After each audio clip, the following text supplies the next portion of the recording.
Hello दोस्तों, आज की इस वीडियो में मैं आपको पढ़ाने जा रहा हूँ बिहार बोर्ड का ऑफिशियल मॉडल पेपर, जिसमें 80 क्वेश्चन पूछे गए हैं। इनमें से आपको सिर्फ 40 का ही जवाब देना है। कितना क्वेश्चन है? 80। 80 क्वेश्चन पूछे गए इसमें। देखिए कितने 80, इसमें कितने जवाब देना है आपको? सिर्फ 40 का ही आपको इसमें जवाब देना है। ये मॉडल पेपर एक पैटर्न होता है कि बिहार बोर्ड में इसी से आपको यानी इसी पैटर्न पे आपको क्वेश्चन पूछता है। आपकी कितना क्वेश्चन रहने वाला है बिहार बोर्ड में? 80 क्वेश्चन, जिसमें सिर्फ आपको 40 का ही जवाब देना है। आज हम कराने वाले हैं साइंस का। ये कौन है सब्जेक्ट है? आज साइंस कराने वाले हैं हम। साइंस का मॉडल पेपर जो बिहार बोर्ड जारी किया था। चलिए चलते हैं क्वेश्चन की तरफ। देखिए ये सब निर्देशांक दिए हुए सबको आप पढ़ लीजिए। हम चलते हैं सीधे प्रश्न की तरफ। इसमें दिया गया है 80 क्वेश्चन, जिसमें आपको सिर्फ 40 का जवाब देना है। चलिए आते हैं पहले नंबर क्वेश्चन की तरफ। देखिए पहला नंबर क्वेश्चन क्या है? पहला नंबर क्वेश्चन है, गोलीय दर्पण के परावर्तक पृष्ठ की वृत्ताकार सीमा का व्यास कहलाता है। क्या कहलाता है? देखिए हम बनाते हैं पहले चित्र एक।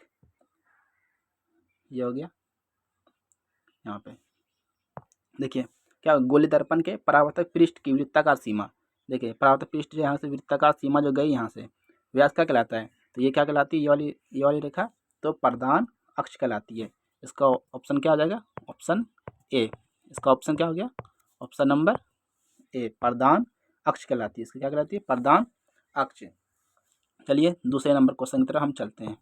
दूसरा नंबर क्वेश्चन है, देखिए दूसरा नंबर क्वेश्चन है, निम्न में से किस दर्पण की फोकस दूरी धनात्मक होती है? अब देखिए इसमें यहाँ बोला गया है निम्न में से किस दर्पण की फोकस दूरी धनात्मक होती है। आप जानते हैं उत्तल दर्पण क्या होती है? उत्तल दर्पण की फोकस दूरी क्या होती है? धनात्मक, पॉजिटिव में आती है।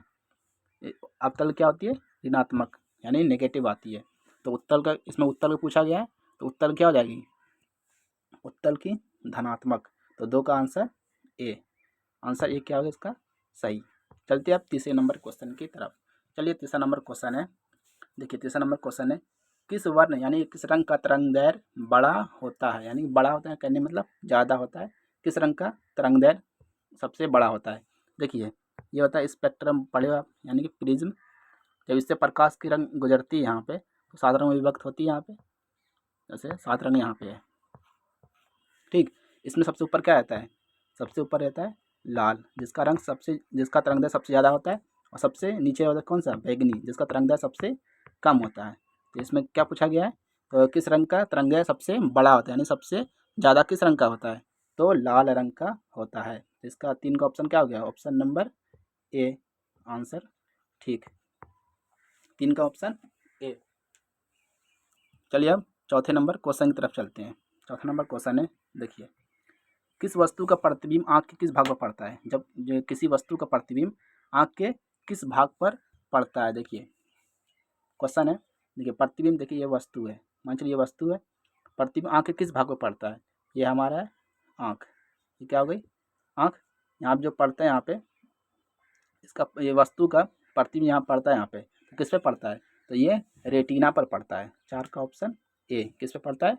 रेटिना पर। चलते हैं अब 5 नंबर क्वेश्चन की तरफ। देखिए 5 नंबर क्वेश्चन क्या है, निम्नलिखित में किस माध्यम प्रकाश चाल सबसे अधिक होती है? किस में होती है? आप जानते हो। 5 नंबर क्वेश्चन है, निम्नलिखित में किस माध्यम में प्रकाश चाल सबसे अधिक होती है? किस में होती है? तो ये निर्वात में होती है। किस में होती है? निर्वात में। कितनी होती है ये भी जान लीजिए, 3 गुना 10 की पावर 8 मीटर प्रति सेकंड होती है। यानी हर मीटर प्रति सेकंड, हर सेकंड में इतनी मीटर ये चाल चलती है। कितना? 3 गुना 10 की पावर 8 मीटर पर सेकंड। चलिए अब चलते हैं 6 नंबर क्वेश्चन की तरफ। 6 नंबर क्वेश्चन है, दूरदृष्टि वाले नेत्र साफ साफ देख सकती है। अब देखिए दूरदृष्टि वाले बोला है तो जौन दृष्टि बोला है तो वही देख सकती है। देखिए 6 नंबर क्वेश्चन है, दूरदृष्टि बोला है तो नेत्र वाले साफ साफ देख सकते हैं। दूरदृष्टि वाले, इसका ये उल्टा होता है। दूरदृष्टि में नेत्र वाले दृष्टि दूर है तो इसमें किस में देखा है? दूर की वस्तु को देख सकता है। अगर यहाँ पर आपको देता निकट दृष्टि वाले तो निकट दृष्टि हो जाता है इसका। तो अभी क्या बोला गया है? दूर दृष्टि वाले। तो दूर दृष्टि वाले किसको देख सकती है? तो दूर की वस्तुओं को साफ साफ ये देख सकती है। चलते हैं अब 7 नंबर क्वेश्चन की तरफ। 7 नंबर क्वेश्चन देखिए क्या है, एक अभिसारी किरण पुंज समतल दर्पण पर आपतित होती है, परावर्तित किरण होगा। एक अभिसारी किरण पुंज जो है समतल दर्पण आपतित हो रही है। देखिए ये क्या है, समतल दर्पण। हम समतल दर्पण बना ले रहे हैं, इस पर पेंट किया रहता है। ये क्या है, समतल दर्पण। इस पर क्या है, ये समतल दर्पण। अब आपतित होती है, यानी समतल पर आपतित होती है अभिसारी किरण पुंज। देखिए ये क्या है, किरण, सीधी किरण हुई। इसमें देखिए समांतर, इसमें क्या होगा, समांतर कैसे होगा, देखिए समतल दर्पण में कोई भी चित्र क्या बनता है, उसी के समांतर बनता है। जैसे आप शीशा में देखिए अपने घर में, तो उतने ही बड़ा, जितने बड़े हो उतने ही बड़ा बनेगा चित्र, ना बड़ा बनेगा ना छोटा। इसका क्या होगा, समांतर। बड़ा किस में बनता है, तो उत्तल में बनता है। उत्तल में क्या होता है, नहीं, अवतल में बड़ा बनता है। अवतल में चित्र क्या बनता है, बड़ा, और उत्तल में क्या बनता है, छोटा। उत्तल में छोटा और अवतल में बड़ा बनता है। इसलिए 7 का ऑप्शन क्या हो जाएगा, ऑप्शन इसका बी, समांतर बनेगा, समानांतर। एक अभिसारी किरण पुंज, जब समतल दर्पण बोला है इसमें, यहाँ पे समतल बोला गया, इसलिए तो समांतर बनेगा, समांतर। अगर उत्तल बोलता तो छोटा, अवतल बोलता तो बड़ा। तो चलते हैं 8 नंबर क्वेश्चन की तरफ। 8 नंबर क्वेश्चन है, यदि एक प्रिज्म से एक वर्ण किरण पुंज गुजरे तो, क्या बोला गया है, एक प्रिज्म से, पहला क्या है, प्रिज्म, एक प्रिज्म से एक किरण गुजरे तो इसका क्या नहीं होगा। देखिए क्या नहीं होगा, देखिए ये क्या है, प्रिज्म। देखिए बनाते हैं हम यहाँ पे प्रिज्म, क्या आ गया, एक प्रिज्म हमारा। यहाँ से एक वर्ण गुजारना, सिर्फ एक ही रंग को गुजारना है यहाँ से। जब एक रंग गुजरेगा तो यहाँ क्या मिलेगा, एक ही रंग आपको मिलेगा। जब एक रंग गुजरेगा तो इसमें एक रंग मिलेगा, अलग अलग रंग मिलता है तब अलग रंग मिलता है। इसमें क्या बोला, एक प्रिज्म एक वर्ण किरण गुजरे तो इसका क्या नहीं होगा, क्या नहीं होगा, तो क्या नहीं होगा, इसका वर्ण विक्षेपण इसका नहीं होगा। क्या नहीं होगा, इसका वर्ण विक्षेपण नहीं, क्योंकि रंग इसका नहीं बदलेगा, यही होता है वर्ण विक्षेपण नहीं होगा। चलते अब 9 नंबर क्वेश्चन की तरफ। देखिए 9 नंबर क्वेश्चन है, वायु में कांच के उत्तल लेंस की वायु की शक्ति क्या होती है। वायु में कांच उत्तल लेंस, उत्तल बोला है तो इसकी क्या हो जाएगी, पॉजिटिव, यानी कि धनात्मक। क्या होगी, धनात्मक। अगर यहाँ पे आपको अवतल बोलता है, यहाँ पे उत्तल की जगह अगर अवतल बोल दे तो ऋणात्मक हो जाती है यहाँ पे। अभी उत्तल बोला है तो धनात्मक। इसका ऑप्शन क्या आ जाएगा, ऑप्शन बी सही आंसर। तो 9 का ऑप्शन बी। चलते हैं अब 10 नंबर क्वेश्चन की तरफ। 10 नंबर क्वेश्चन हमारा दिया है, जल की एक गोली बूंद। देखिए क्या है, जल की एक गोली बूंद में व्यास के अनुदिश आपतित किरण का कितनी बार अपवर्तन होगा। कितनी बार अपवर्तन होता है, तो इसका 2 बार अपवर्तन होता है। तो इसका ऑप्शन क्या होगा, 10 का ऑप्शन बी। 10 का ऑप्शन बी। कितने मरतबा होता है, 2 मरतबा। 2 का 10 का ऑप्शन बी हो गया। चलते हैं अब 11 नंबर क्वेश्चन की तरफ। 11 नंबर क्वेश्चन है, स्विच लगाए जाते हैं। अब स्विच कहाँ लगाते हैं आप, स्विच जो लगाते हो आप किस में लगाते हो, आप इसको गर्म तार में लगाते हो। स्विच किस में लगता है, गर्म तार में। गर्म तार में लगता है स्विच। तो इसका रंग कैसा होता है गर्म तार का, देखिए गर्म तार का रंग क्या होता है, लाल रंग का होता है गर्म तार। गर्म तार का रंग क्या होता है, लाल। गर्म तार का लाल। और ठंडे तार क्या होता है, काला। ठंडे तार का काला, और भूयोजित तार का हरा होता है। क्या होता है, हरा रंग का होता है भूयोजित तार का रंग। देखिए स्विच लगाया जाता है किस में लगाया जाता है, तो गर्म तार में लगाया जाता है। स्विच किस में लगाया जाता है, तो गर्म तार में। 11 का ऑप्शन सी। चलते हैं अब 12 नंबर क्वेश्चन की तरफ। 12 नंबर क्वेश्चन है, एक यानी कि जूल बटे कुलाम कहलाता है। जूल बटे कुलाम क्या कहलाता है, इसको ऐसे ही पूछ सकता है, जूल बटे कुलाम क्या कहलाता है, तो ये वोल्ट के बराबर कहलाता है। यानी कि 1 वोल्ट बराबर कितना होता है, 1 वोल्ट बराबर होता है जूल बटे कुलाम। क्वेश्चन आपको ऐसे भी दे सकता है, 1 वोल्ट बराबर होता है कितना होता है, जूल बटे कुलाम। तो इसका ऑप्शन कौन सा आएगा, option number D, 1 volt. Joule बटे कुलाम कहलाता है, क्या कहलाता है, 1 वोल्ट कहलाता है जूल बटे कुलाम। चलते हैं अब 13 नंबर क्वेश्चन की तरफ। देखिए 13 नंबर क्वेश्चन है, चुंबक क्षेत्र का ऐसा मात्रक है। चुंबक के क्षेत्र का ऐसा मात्रक क्या होता है, तो इसका ऑप्शन है ऑप्शन ए, क्या होता है, टेस्ला। चुंबक क्षेत्र का ऐसा मात्रक क्या होता है, टेस्ला होता है। फराडे नहीं होता, वेबर नहीं होता, इसका होता है टेस्ला। तो 13 का ऑप्शन ए। चलते हैं अब 14 नंबर क्वेश्चन की तरफ। 14 नंबर क्वेश्चन है, विद्युत घंटी विद्युत धारा किस प्रभाव पर कार्य करती है। विद्युत घंटी जो होती है विद्युत धारा किस प्रभाव कार्य करती है। देखिए ऑप्शन क्या क्या दिया है, ऑप्शन ए उसमें प्रभाव पर, बी है रासायनिक प्रभाव पर, सी है चुंबकीय प्रभाव पर, डी है इनमें से कोई नहीं। तो विद्युत घंटी विद्युत धारा किस प्रभाव पर कार्य करती है, तो ये किस पर करती है, विद्युत यानी चुंबकीय प्रभाव पर कार्य करती है। इसका ऑप्शन क्या आ जाएगा, ऑप्शन नंबर सी सही हो जाएगा इसका आंसर। 14 का ऑप्शन सी, चुंबकीय प्रभाव पर कार्य करती है। चलते हैं 15 नंबर क्वेश्चन की तरफ। 15 नंबर क्वेश्चन है, देखिए हमारा 15 नंबर क्वेश्चन है, डायनामो बदलता है। डायनामो क्या किस में बदलता है, देखिए डायनोमो किसे बोलते हैं? जनरेटर जो है उसे क्या बोलते हैं? डायनोमो। उसी में लगा होता है। डायनोमो क्या आता है? जब जनरेटर को आप घुमाइएगा, जित तेजी से घुमाइएगा क्या मिलता है उसमें? तो यांत्रिक उसके अंदर जो ऊर्जा रहती है, यांत्रिक ऊर्जा, वो किस में बदल देती है? विद्युत में। जब आप जनरेटर घुमाइएगा, देखते हो जनरेटर घुमाने के बाद जो उसमें कनेक्शन किया रहता है तो उससे क्या आता है? लाइट आ जाती है ना। जब लाइट यानी लाइट जलने लगती है, यांत्रिक ऊर्जा को विद्युत ऊर्जा में बदल देती है वो। जनरेटर जिस जिस प्रकार घुमाइएगा वो उतना विद्युत देगा। तो जनरेटर को जब घुमाने के बाद क्या होता है? उसमें विद्युत ऊर्जा निकलने लगती है। तो यांत्रिक ऊर्जा को क्या करती है? वो विद्युत ऊर्जा में बदल देती है। इसलिए 15 का ऑप्शन क्या आ जाएगा? Option number B. अगर यहाँ पे आपको यहाँ पे दूसरा क्वेश्चन दे दे, जैसे मान चलिए अब यहाँ पे आपको मोटर दे दे, अगर क्या दे दे आपको? मोटर। आपको अगर मोटर दे दे तो मोटर में क्या आ जाएगा? मोटर क्या करता है? जब आप लाइट दीजिएगा मोटर को तब वो क्या करता है? तब वो चलता है मोटर। तो क्या करता है? जब जब उसमें विद्युत दीजिएगा, विद्युत ऊर्जा, तब वो यांत्रिक ऊर्जा में बदलता है। तो इसलिए जब अगर यहाँ पर आपको मोटर देता है डायनामो की जगह, तो उसका ऑप्शन डी हो जाता। तो अभी इस स्थिति में क्या होगा? इसका आंसर ऑप्शन अभी बी होगा, क्योंकि यांत्रिक ऊर्जा को वो क्या करता है? विद्युत ऊर्जा में बदलता है। चलते हैं अब 16 नंबर क्वेश्चन की तरफ। चलिए 16 नंबर क्वेश्चन देखते हैं। अपवर्तन का रंग निर्भर करना कहलाता है। 16 नंबर क्वेश्चन क्या है? अपवर्तन का रंग निर्भर करना क्या कहलाता है? तो ये क्या कहलाता है? वर्ण विक्षेपण कहलाता है। 16 का ऑप्शन डी।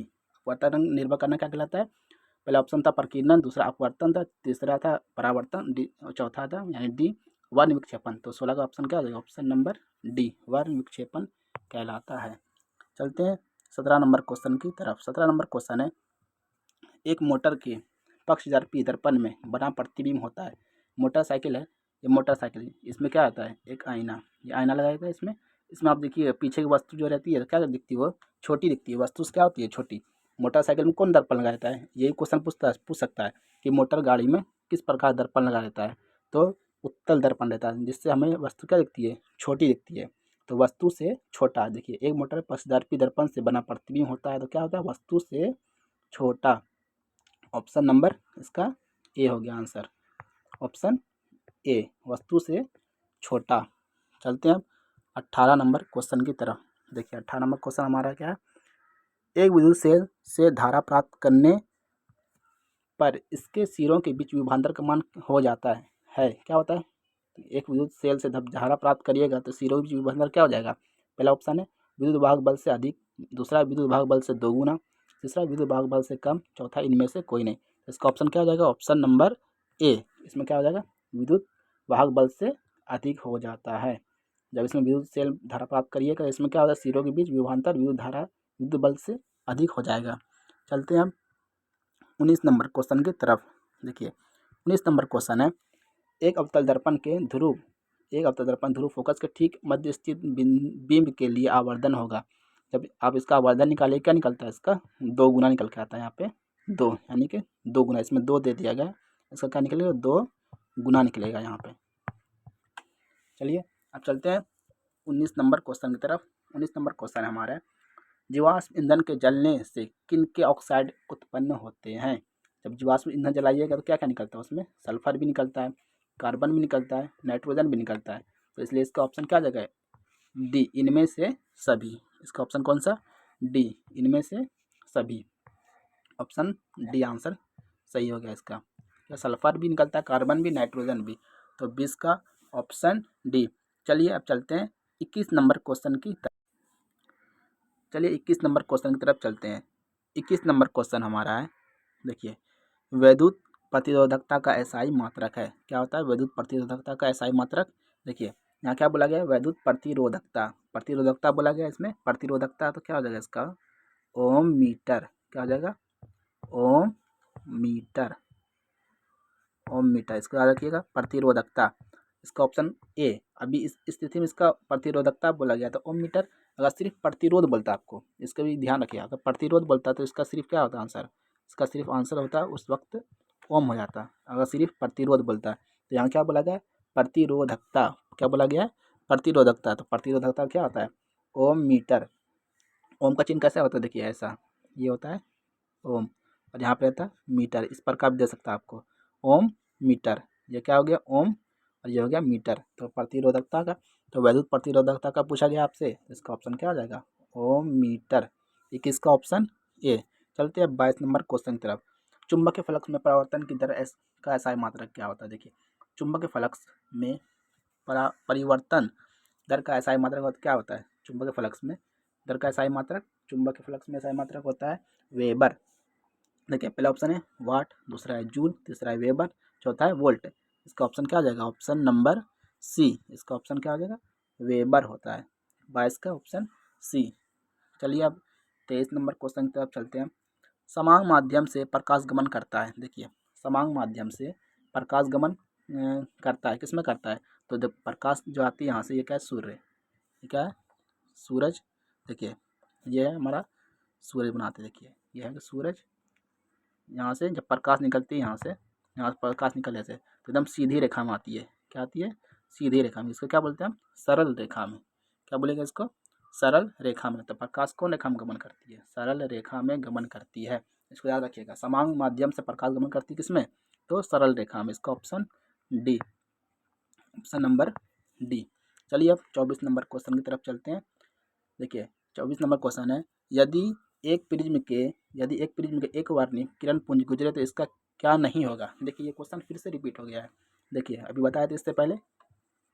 यहाँ पे देखिए, एक वर्ण बोला है, एक वर्ण गुजारिएगा तो एक ही वर्ण निकलेगा। तो क्या होगा इसका ऑप्शन? वर्ण विक्षेपण नहीं होगा। क्या नहीं होगा? वर्ण विक्षेपण कभी नहीं होगा। एक रंग को दीजिएगा इस प्रिज्म में तो एक ही रंग बाहर निकलेगा। तो क्या होगा? वर्ण विक्षेपण इसका नहीं होगा। तो 24 का ऑप्शन क्या हो गया? ऑप्शन नंबर ए, वर्ण विक्षेपण। चलते हैं 25 नंबर क्वेश्चन की तरफ। देखिए, 25 नंबर क्वेश्चन क्या है? प्रत्येक इलेक्ट्रॉन पर ऋणात्मक आवेश होता है। क्या बोला गया? प्रत्येक इलेक्ट्रॉन पर ऋणात्मक आवेश होता है। तो कितना होता है? देखिए, जानते हैं कितना होता है? 1.6 गुना 10 के पावर -19 कूलम, सी से यानी कूलम। तो प्रति इलेक्ट्रॉन में कितना आवेश होता है? ऋणात्मक आवेश। तो 1.6 गुना 10 पावर -19 कूलम। इसका ऑप्शन क्या हो गया? Option number C, option number C, 1.6 गुना 10 के पावर -19 कूलम। चलते हैं 26 नंबर क्वेश्चन की तरफ। देखिए, एक घोल नीले लिटमस पत्र को क्या कर देता है? लाल कर देता है। नीले लिटमस पत्र को क्या कर देता है? वो लाल कर देता है। घोल का पीएच क्या होगा? देखिए, जो नीला को लाल करता है तो उसका क्या होता है? 7 से कम होता है। जिसका पीएच मान 7 से कम होता है वही करता है कौन चीज़? नीले को लाल। और लाल को नीला कौन करता है? जिसका 7 से अधिक होता है। 7 से अधिक यानी 7 से ज़्यादा जिसका होता है वो क्या करता है? लाल को नीला कर देता है। तो अभी यहाँ क्वेश्चन क्या पूछा गया है? आपको पूछा गया है नीले को कौन का क्या कर देता है? लाल कर देता है। तो 7 से कम होगा। 7 से कम कौन होगा? 2 ही ना, यहाँ पे 7 से कम 2, यानी 7 से कम रहना चाहिए। 6 5 4 3 2 1 यहाँ तक। तो इसका क्या, इस स्थिति में क्या होगा ऑप्शन? वो ऑप्शन नंबर ए। 7 तो होता है उदासीन का, और ये होता है यानी कि 7 से ज़्यादा का, यानी क्षार का होता है। ये सब क्या होता है? क्षार है यहाँ पे। ठीक, चलिए अब चलते हैं 27 नंबर क्वेश्चन की तरफ। देखिए, लोहे की परमाणु संख्या है। लोहे की परमाणु संख्या कितनी होती है? आपको याद होगा, आपको याद करना पड़ेगा इसको। कितना बताते हैं हम, कितना याद करिए, उससे हो जाएगा आपका काम। 1 से 30 तक आपको याद रहना चाहिए ज़रूर से ज़रूर, क्योंकि इसमें क्वेश्चन पूछा गया है। देखिए, लोहे की परमाणु संख्या कितनी होती है?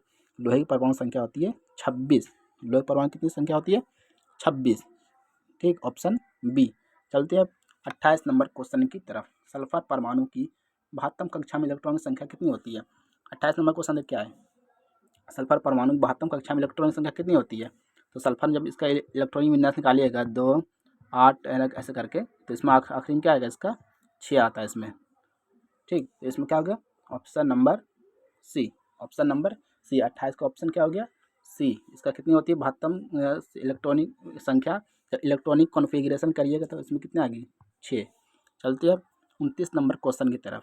देखिए, 29 नंबर क्वेश्चन है, एल्युमिनियम पर मोटी ऑक्साइड की परत बनाने की प्रक्रिया क्या कहलाती है? देखिए, एल्युमिनियम पर मोटी ऑक्साइड की परत बनाने की प्रक्रिया क्या कहलाती है? वो क्या कहलाती है?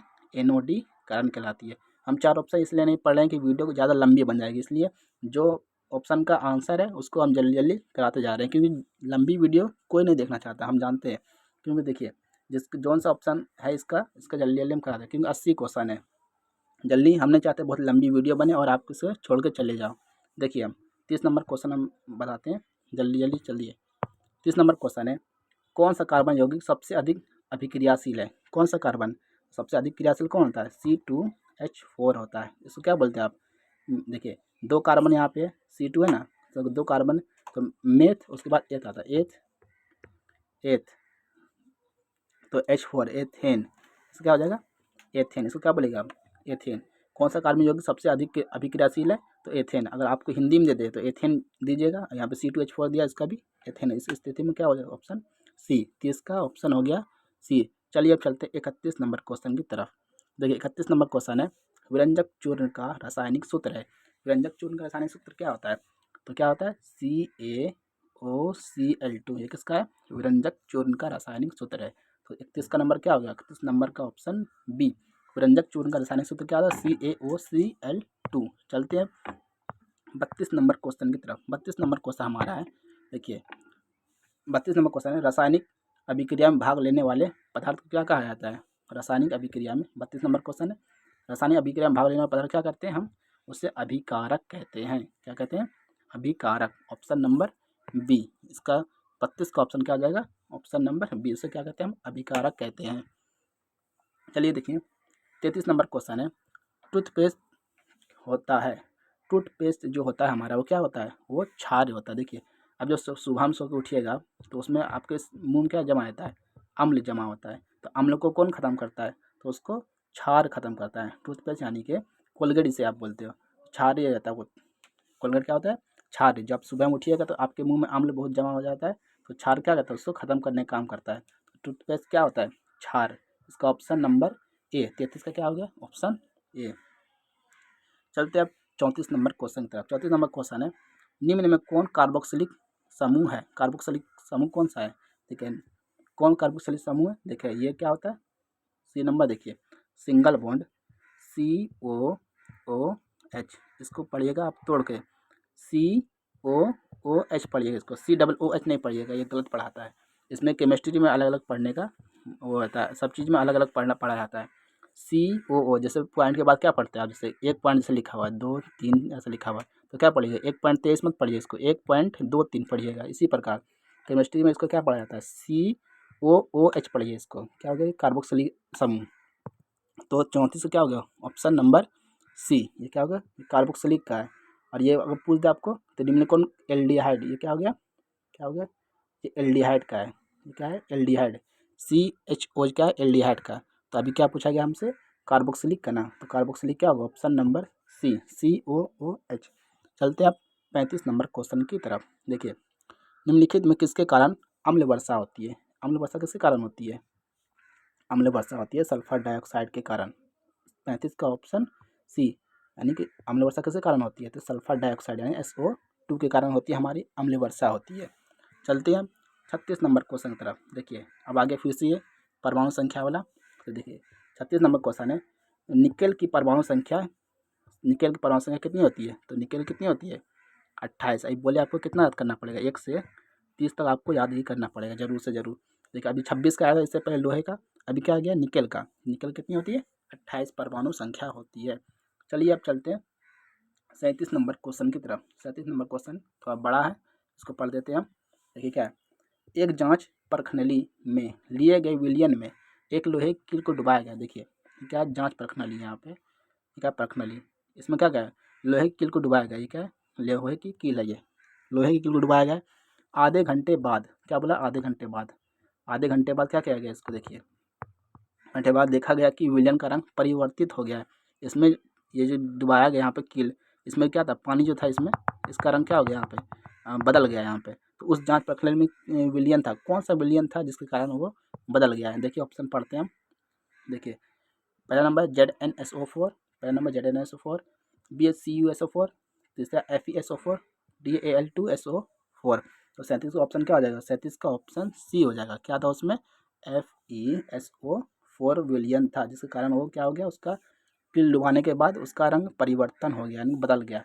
तो कौन रंग था इसमें FeSO4 पदार्थ था। चलिए चलते हैं 38 नंबर क्वेश्चन की तरफ। एथेनॉल को सांद्र क्या बोला गया एथेनॉल को सांद्र H2SO4 के साथ गर्म करने पर निम्नांकित में कौन सी गैस बनती है। तो कौन सी गैस बनती है एथेनॉल का आप करिएगा तो C2H4। इससे पहले भी अभी क्वेश्चन आया था वो, इसका भी एथेन है, ये क्या है एथेन है, ये क्या है एथेन। कौन गैस बनती है तो एथेन बनती है, क्योंकि दो कार्बन क्या पढ़ते हो आप, देखिए एक कार्बन को पढ़ते हो आप मेथ पढ़ते हो, दो क्या पढ़ते हो दो कार्बन को एथ। इसके बीच सिंगल बॉन्ड है C2H4 के बीच, तो क्या पड़ेगा इसको, एथेन। क्या पड़ेगा, एथेन। तो 38 क्या हो जाएगा, ऑप्शन नंबर डी। 38 का ऑप्शन डी, एथेन। चलिए चलते हैं 39 नंबर क्वेश्चन की तरफ। हीरा, देखिए 39 नंबर क्वेश्चन है, हीरा निम्नांकित में किस तत्व का अपरूप है। हीरा किसका अपरूप है, आप जानते हो ये किसका अपरूप है, कार्बन का अपरूप होता है, क्योंकि हीरा कहाँ से, कार्बन की खदानों से ही मिलता है। हीरा कहाँ से मिलता है, कार्बन खदानों से। तो इसका 39 का ऑप्शन क्या हो जाएगा, 39 का ऑप्शन नंबर डी। हीरा किसका अपरूप है, तो हीरा कार्बन का अपरूप है। चलते हैं अब 40 नंबर क्वेश्चन की तरफ।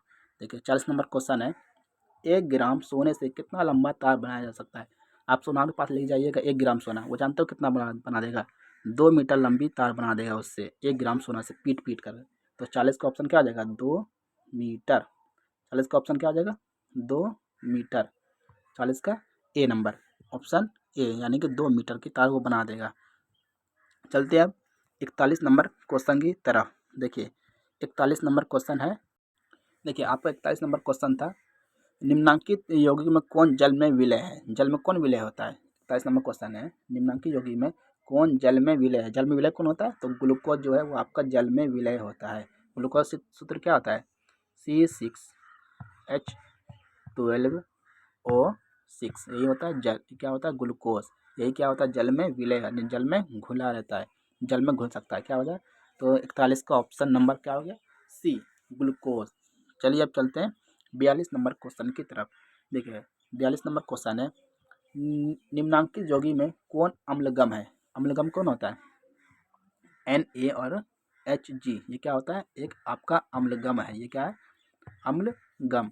42 का ऑप्शन क्या हो गया, 42 का ऑप्शन नंबर डी, क्या है, अम्लगम। 42 का कौन सा ऑप्शन, डी। इसमें कौन, Na और Hg, यानी सोडियम और पारा, क्या हो गया, Hg, एन से सोडियम, Na सोडियम, Hg से पारा, जिसे आप मरकरी बोलते हो।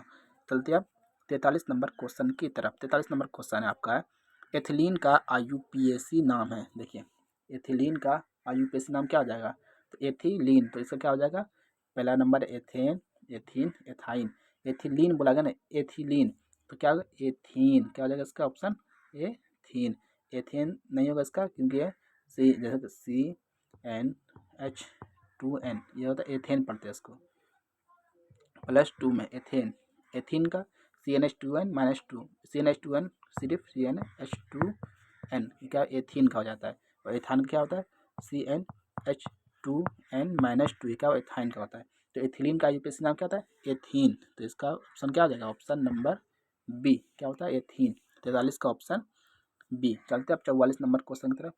44 नंबर क्वेश्चन है, ब्यूटेनोन का अनुसूत्र कितना है, C4H8O है। इसका क्रियाशील समूह, अब देखिए क्रियाशील समूह कैसे पहचाने का हम बताते हैं। देखिए इसमें पहला पहला क्या है, C, यहाँ पे क्या है C, यहाँ पे H है, ये क्या है O। अब इससे पहले क्या बताया था हम, सिंगल बॉन्ड CHO, किसका था ये, तो ये किसका था, एल्डिहाइड का। 44 क्या हो जाएगा, ऑप्शन नंबर ए। 44 का ऑप्शन नंबर ए किसका है, 44 का ये हो जाएगा एल्डिहाइड का। ये किसका है, एल्डिहाइड का। पहचान गए आप किसे, एल्डिहाइड। चलते हैं 45 नंबर क्वेश्चन की तरफ। एल्काइन में 2 कार्बन समूह के बीच कितने सहसंयोग बंधन होते हैं। देखिए एल्काइन बोला है ना, एल्कीन नहीं बोला है, एल्कीन, एल्केन और एल्काइन। तो क्या बोला है, एल्काइन। क्या बोला है आपको, एल्काइन के 2 कार्बन परमाणु के बीच कितने सहसंयोग बंधन होते हैं। देखिए इसमें एल्केन कितना होता है, एल्केन बोलता है कार्बन कार्बन के बीच कितने बंध, 1 होते हैं यहाँ पे। और एल्केन हो गया, अब एल्कीन में कितने होते हैं, 2। यहाँ कितना बोला गया, एल्काइन, एल्काइन, इसमें कितने होते हैं, तो 3। इसका ऑप्शन क्या हो जाएगा, 45 का ऑप्शन नंबर बी। कितने एल्काइन 2 कार्बन परमाणु के बीच कितने सहसंयोजक बंध होते हैं, तो 3 होते हैं। चलिए अब चलते हैं 46 नंबर क्वेश्चन की तरफ। 46 नंबर क्वेश्चन हमारा है, सिनेबार किस धातु का अयस्क है। सिनेबार किस धातु का अयस्क है, तो इसका ऑप्शन नंबर देखिए Hg, जिसको बोलते हैं हम पारा। किसका है, सिनेबार किस धातु का अयस्क है, तो पारा का अयस्क है, Hg का अयस्क है। 46 का option number D.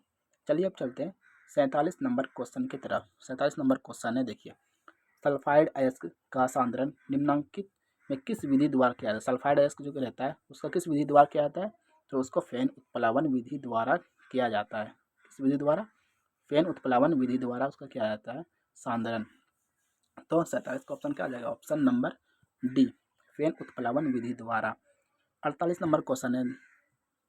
48 number question है, जल के वैद्युत अपघटन में कैथोड पर कौन सी गैस मुक्त होती है? देखिए दो चीज़ होता है, एक होता है एनोड और दूसरा होता है कैथोड।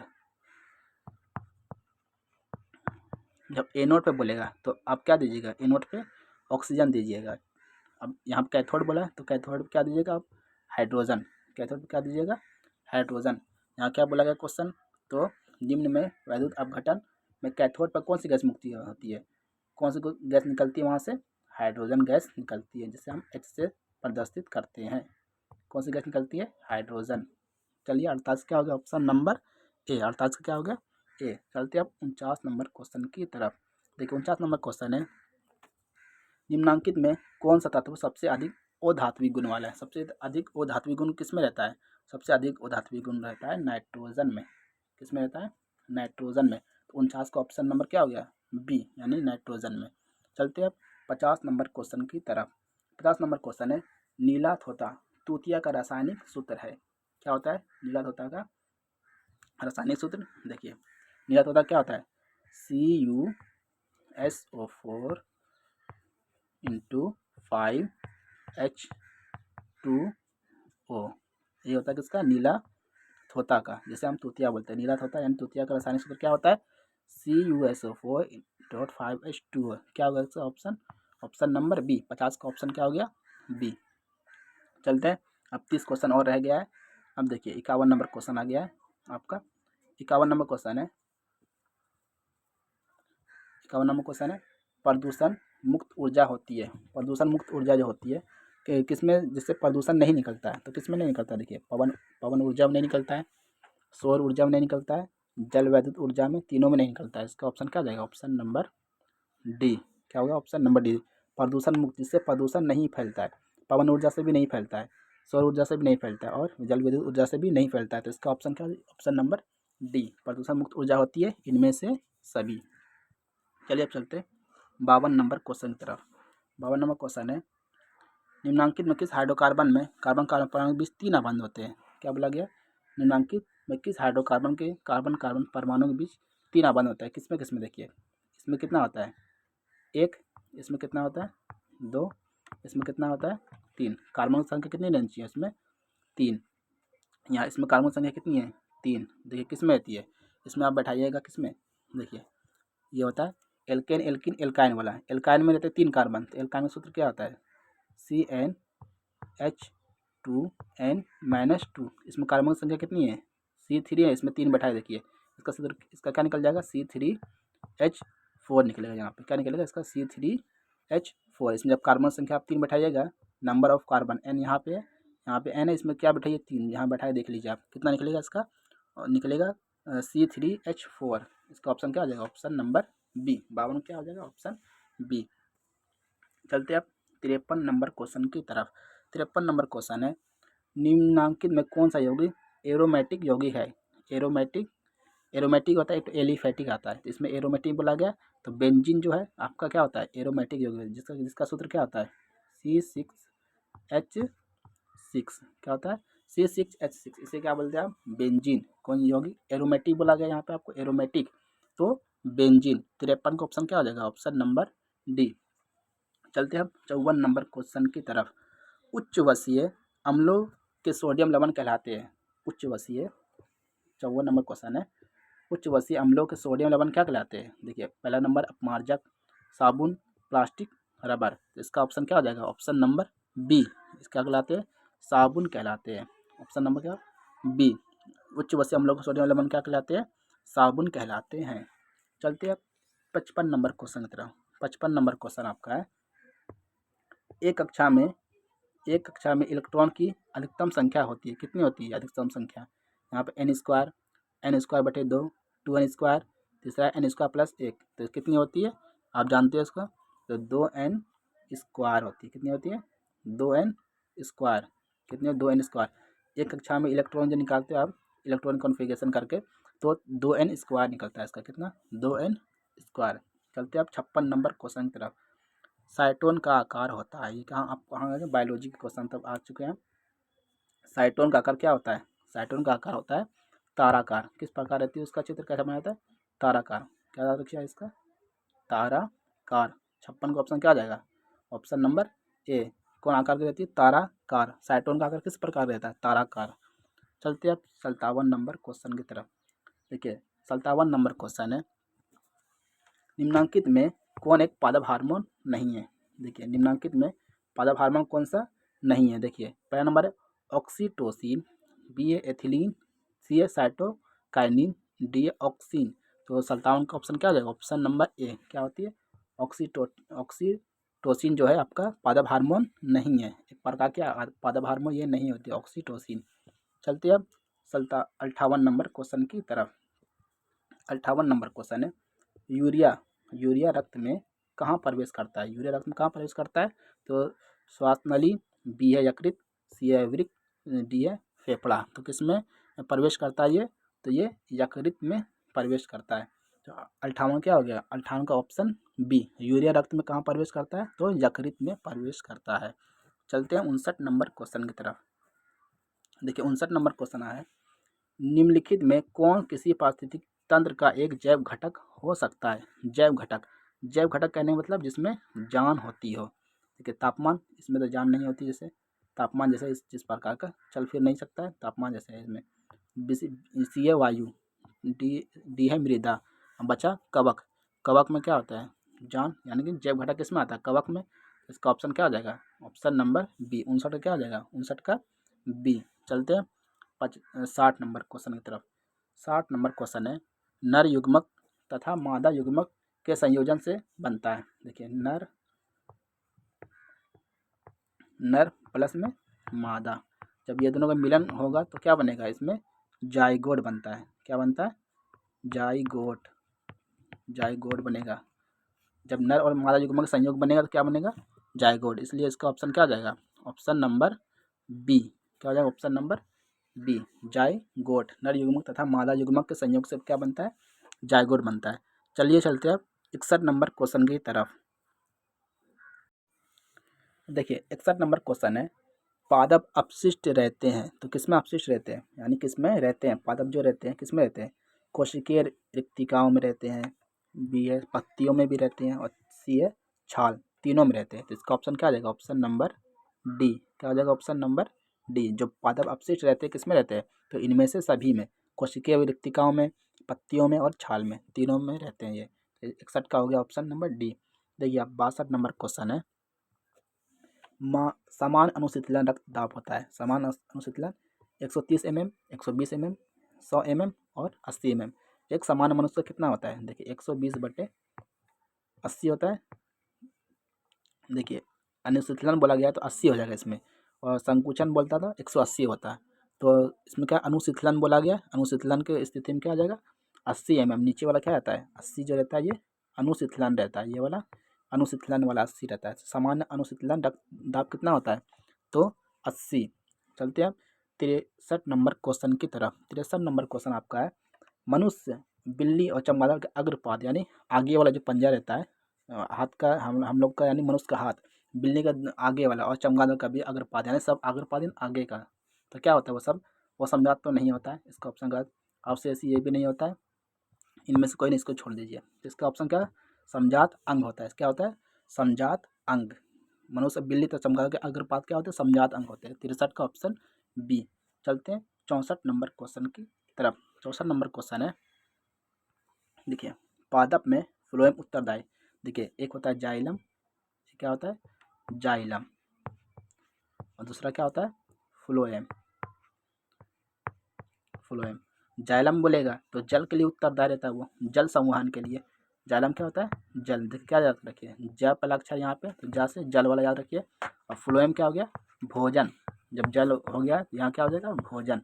तो 64 का ऑप्शन क्या आ जाएगा, ऑप्शन नंबर डी। इसमें क्या देखा है, देखिए ऑप्शन नंबर इसमें डी है, भोजन संवहन के लिए उत्तरदायी होता है फ्लोएम। चलते हैं 65 नंबर क्वेश्चन की तरफ।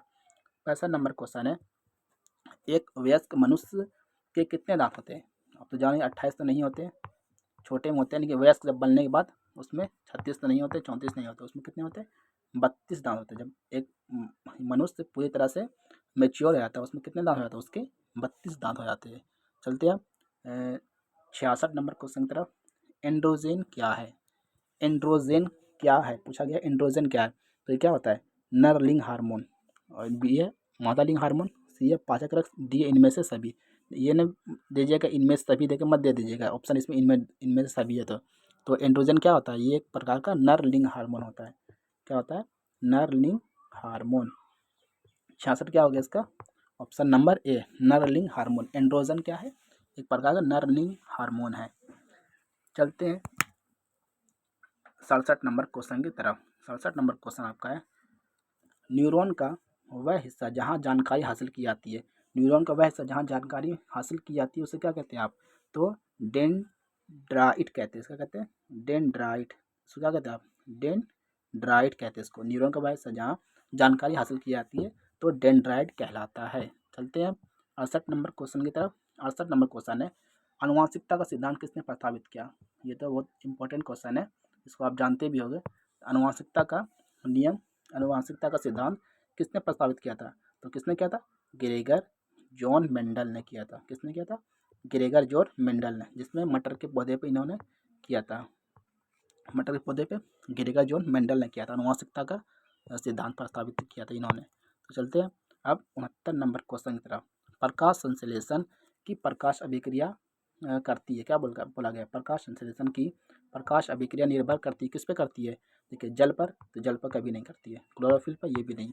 इनमें सभी, जब दो ऑप्शन गलत हो गया तो इनमें सभी भी कभी नहीं करेगी। तो क्या हो जाएगा इसमें? सूर्य की रोशनी पर, सूर्य की रोशनी पर ये प्रकाश संश्लेषण की प्रकाश अभिक्रिया निर्भर करती है। 69 क्या हो जाएगा? 69 का ऑप्शन नंबर बी। देखिए 70 नंबर क्वेश्चन है, गुर्दे में उत्पादित मूत्र मूत्राशय में जाता है, कहाँ जाता है? गुर्दे में मूत्र जो है मूत्राशय में जाता है, कहाँ जाता है? तो मूत्रमार्ग से होकर जाता है और मूत्रवाहिनी से। तो कहाँ जाएगा? ऑप्शन नंबर सी हो जाएगा इसका, ए एवं बी दोनों से। गुर्दे में उत्पादित मूत्र मूत्राशय में जाता है तो ए एवं बी दोनों से होकर जाता है। चलते हैं हम 71 नंबर क्वेश्चन की तरफ। 71 नंबर क्वेश्चन है, रक्त क्या है? रक्त क्या है? रक्त कोशिका नहीं है, पहली बात इसको छोड़िए। पदार्थ, पदार्थ नहीं इसमें। इसमें रक्त एक प्रकार का उत्तक कहलाता है। रक्त क्या है? एक प्रकार का, एक प्रकार का उत्तक है, जिसे हम टिश्यू कहते हैं। क्या कहते हैं? टिश्यू, उत्तक है। 71 का ऑप्शन नंबर सी, रक्त एक प्रकार का उत्तक है। चलते हैं 72 नंबर क्वेश्चन की तरफ। 72 नंबर क्वेश्चन है, फूल में नर प्रजनन अंग होता है। फूल में भी होता है एक नर एक मादा। एक क्या होती है? नर, एक होती है आपकी मादा। नर बोला गया है तो नर क्या होती है? पुंकेसर। यहाँ क्या है? पुंकेसर। फूल नर जनन, नर प्रजनन अंग जो है वो पुंकेसर कहलाता है। इसमें मादा नहीं दिया गया है। मादा क्या आती है? स्त्री केसर। मादा क्या हो जाती है? स्त्री केसर। इसको याद रखिए, अगर मादा को बोल दिया जाए एग्जाम में तो स्त्री केसर दीजिएगा। अभी आपको क्या बोला गया? नर प्रजनन अंग। तो नर प्रजनन अंग कौन सा हो गया? पुंकेसर। 72 का ऑप्शन डी। चलते हैं 73 नंबर क्वेश्चन की तरफ। द ओरिजिन ऑफ स्पीसीज किनके द्वारा लिखा गया? तो द ओरिजिन ऑफ स्पीसीज किनके द्वारा लिखी गई? तो चार्ल्स डार्विन के द्वारा लिखी गई थी। चार्ल्स, ग्रेगर जीरो मेंटल मत दीजिएगा, ये तो उस पर क्या था, मटर पौधे वाला आनुवंशिकता का सिद्धांत। तो द ओरिजिन ऑफ स्पीसीज किसके द्वारा लिखी गई? तो चार्ल्स डार्विन के द्वारा ये किताब लिखी गई थी। सी नंबर इसका सही आंसर हो जाएगा, 73 का सी। चलते अब 74 नंबर क्वेश्चन की तरफ। देखिए मानव आहार नाल का सबसे लंबा भाग होता है, क्या होता है मानव आहार नाल का सबसे लंबा भाग? ये देखिए ग्रस्त नली, बी है बड़ी आंत, सी है छोटी आंत, डी है अमाशय। बड़ी आंत, देखिए बड़ी आंत नहीं दीजिएगा, यहाँ बड़ा है तो इसका ऑप्शन नहीं होगा। ग्रस्त नली नहीं होती तो इसके सबसे बड़ा भाग कौन सा होता है? तो छोटी आंत। क्या हो जाएगा? ऑप्शन नंबर सी इसका आंसर सही, छोटी आंत। मानव आहार नाल का सबसे लंबा भाग क्या होता है? छोटी आंत, छोटी आंत। ऑप्शन नंबर सी, 74 का ऑप्शन नंबर सी। चलते हैं 75 नंबर क्वेश्चन की तरफ। क्या दिया 75 नंबर क्वेश्चन? देखिए निम्न में कौन मानव जनन तंत्र का भाग नहीं है? अब देखिए क्या बोला गया, निम्न में कौन मानव मादा जनन तंत्र का भाग नहीं, मादा का नहीं भाग है वो, यानी कि किसका होगा वो, यानी कि नर का होगा। तो गर्भाशय होता है ये मानव का, किसका? मादा का। डिम्बवाहिनी यही मादा का होता है। अंडाशय भी होता है मादा का, मगर शुक्रवाहिका क्या होता है? ये नर का होता है। तो किसका होता है? नर का। इसमें पूछा गया मादा जनन तंत्र का भाग नहीं है तो वो नर का है। तो किसका हो गया? ऑप्शन नंबर 75 का ऑप्शन नंबर बी। यहाँ पर क्या शुक्रवाहिका जो है वो मादा जनन तंत्र का भाग नहीं है। ये नर प्रजनन अंग का भाग है। चलते हैं 76 नंबर क्वेश्चन की तरफ। 76 नंबर क्वेश्चन आपका है, किस जीव में हीमोग्लोबिन नहीं होता है। अब पूछा किस जीव में हीमोग्लोबिन नहीं होता है। देखिए पक्षी में तो होता है, ये जान लीजिए पक्षी में होता है, मनुष्य में भी होता है। देखिए पक्षी चोट लग जाता है तो खून निकलता है, तो खून का रंग लाल होता है ना, हीमोग्लोबिन के कारण ही खून लाल दिखता है। तो पक्षी का खून लाल निकलता है, मनुष्य का भी खून लाल निकलता है, मगर मक्खी का क्या है, मक्खी का लाल नहीं निकलता है। तो इसमें क्या होता है, हीमोग्लोबिन नहीं होता है। मक्खी में क्या होता है, हीमोग्लोबिन नहीं पाया जाता है, जिसके कारण उसका खून लाल नहीं रहता उसमें। देखिएगा जब आप कहीं मारे होंगे बचपन में मक्खी, तो उसमें भी लाल नहीं निकलता है। देखिए 77 नंबर क्वेश्चन है। देखिए मनुष्य में श्वेत रक्त कोशिका की जीवन अवधि कितनी होती है। श्वेत रक्त कोशिका जो उसकी जीवन अवधि कितनी होती है, 2 से 3 महीना, 20 से 30 दिन, 4 महीना से अधिक, और डी है 12 से 20 दिन। तो इसका ऑप्शन क्या आ जाएगा, 12 से 20 दिन तक रहती है। श्वेत श्वेत रक्त कोशिका की जीवन अवधि कितनी रहती है, 12 से 20 दिन तक की रहती है। चलिए चलते हैं 78 नंबर क्वेश्चन की तरफ। देखिए 78 नंबर क्वेश्चन है, प्रसिद्ध बुक द माइक्रोग्राफिया किनके द्वारा लिखी गई थी। तो ये किसके द्वारा लिखी गई थी। पहला नंबर रॉबर्टसन, बी है डार्विन, सी है रॉबर्ट हुक, डी है ब्राउन। तो किसके द्वारा लिखी गई थी, तो ये पुस्तक लिखी गई थी रॉबर्ट हुक के द्वारा। किसके द्वारा, रॉबर्ट हुक के द्वारा ये पुस्तक लिखी गई थी, द माइक्रोग्राफिया। द माइक्रोग्राफिया किसके द्वारा लिखी गई थी, तो रॉबर्ट हुक के द्वारा ये किताब लिखी गई थी। चलिए चलते हैं 79 नंबर क्वेश्चन की तरफ। 79 नंबर क्वेश्चन है, पौधे और पशुओं की कोशिकाओं का वैज्ञानिक अध्ययन क्या कहलाता है। जब पौधे और पशुओं कोशिका विज्ञान अध्ययन कीजिएगा तो क्या कहलाएगा, वो कोशिका विज्ञान कहलाएगा। क्या कहलाएगा, कोशिका विज्ञान। तो 79 का ऑप्शन नंबर ए कोशिका विज्ञान कहलाएगा। चलते हैं हम 80 नंबर और लास्ट क्वेश्चन की तरफ। देखिए आपका 80 नंबर क्वेश्चन है, पौधे में भोजन किस रूप में जमा होता है। पौधे में जो भोजन किस रूप में जमा होता है। पहला नंबर है ग्लूकोज, बी है स्टार्च, सी है प्रोटीन, डी है फैटी एसिड। तो किसके रूप में जमा होता है, तो ये स्टार्च के रूप में जमा होता है। पौधे में भोजन किस रूप में जमा होता है, तो स्टार्च के रूप में जमा होता है। इसका 80 का ऑप्शन नंबर हो गया बी। देखिए 80 क्वेश्चन हो गया, इसमें आपको कितना जवाब देना है, 80 में सिर्फ आपको 40 का ही आपको जवाब देना है। तो ये क्या था, ये आज की वीडियो मैंने आपको पूरा करा दिया बिहार बोर्ड का ऑफिशियल मॉडल पेपर, जो बिहार बोर्ड की तरफ से जारी किया गया था। ये अभी किसका था, साइंस का। इसके बाद हम सभी सब्जेक्ट का लेके आने वाले हैं। इसका था साइंस का, यहाँ पे हट नहीं रहा है, लिख देते हैं यहाँ पे। ये किसका था, साइंस का, ये साइंस का था। इसके बाद हम लेके आएंगे सोशल साइंस, मैथ और सब्जेक्ट का सबका लेके आएंगे। अगर ये वीडियो आपको अच्छी लगी हो तो इसको लाइक, सब्सक्राइब और शेयर कर दीजिएगा अपने दोस्तों में, और जिससे उनको पता चल जाए कि ये बिहार बोर्ड का जो ऑफिशियल मॉडल पेपर था उसका सॉल्यूशन आ चुका है। इसलिए आशा करता हूँ आपको ये वीडियो अच्छी लगी होगी। तो अपना ख्याल रखना, मिलते हैं अगली वीडियो में।